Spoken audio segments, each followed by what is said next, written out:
రాద్ధాంతం? ఏంటి అడ్డంకులు? రెండు మనసులు కలవడానికి, ఇద్దరి జీవితాలు ఒకడవడానికి ఇన్ని గొడవలా? ఏ శోభన, ఇది నీకు పుట్టిన బుద్ధేనా, లేక ఎవరైనా నీ బుర్ర పాడు చేశారా? నాకు అవసరం లేదండి. అవును మావయ్య గారు, నాకే అనిపించింది. రేపు నా పరిస్థితి?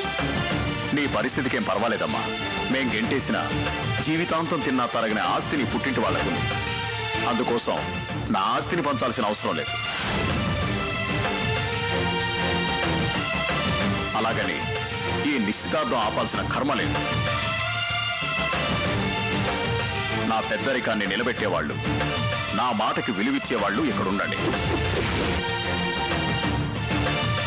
ఇక్కడే కాదు, నా ఇంట్లో కూడా ఉండొచ్చు. అందుకు ఇష్టం లేని వాళ్ళు ఎక్కడున్నా నాకు అభ్యంతరం లేదు. బావగారు, అందుకోండి తాంబూలాలు.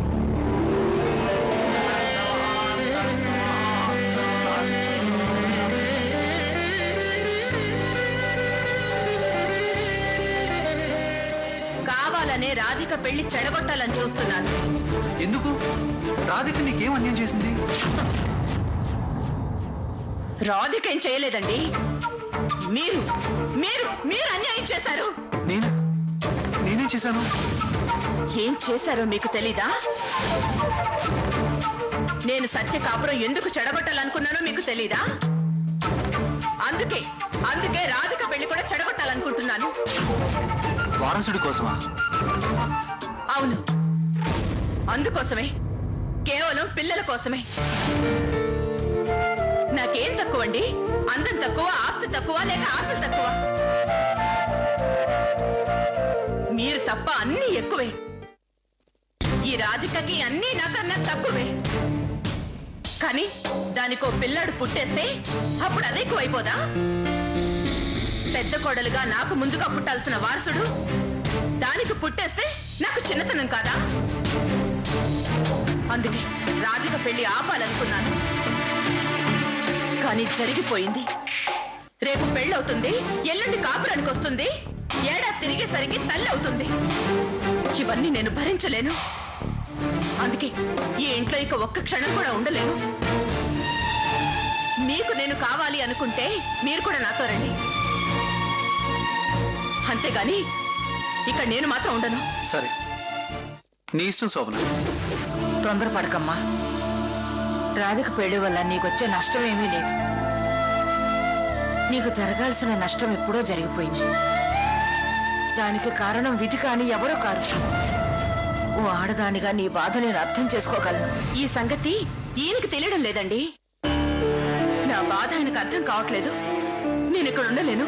సరేనమ్మా, పెద్దదానిగా నేను చెప్పవలసింది చెప్పాను. ఉంటే మంచిది. నాకు మాత్రం వెళ్తేనే మంచిదండి. శోభన, వాడేదో తొందరపడ్డాడు. నా మాట విను. ఈ అత్తయ్య మీద నీకేమాత్రం అభిమానం ఉన్నా నువ్వు లోపలికి వెళ్ళు. అది కాదత్తయ్యా. ఇంకేం చెప్పుకో, వెళ్ళు. ఈ పెళ్లి కోసం నీ భార్యను దూరం చేసుకోకు. అందరికన్నా భార్య ముఖ్యం, అందులోనూ నీకు చాలా ముఖ్యం. ఇంకోసారి తను వెళ్తాను అంటే నేను కూడా ఆపలేను. ఆ పరిస్థితి తెచ్చుకోకు.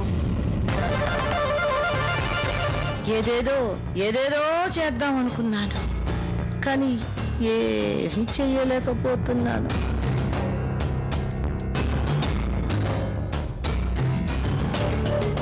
నాతో పాటు నా ఆలోచనలకు కూడా ముసలితనం వచ్చేస్తుందా,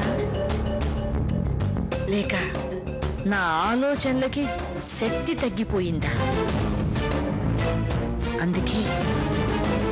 అందుకే పనికి రాకుండా పోయాయి.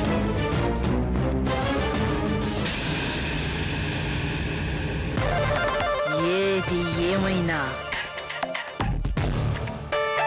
ఈ పెళ్లి జరగకూడదు. ఈ రాధిక నా సత్య స్థానంలోకి రాకూడదు.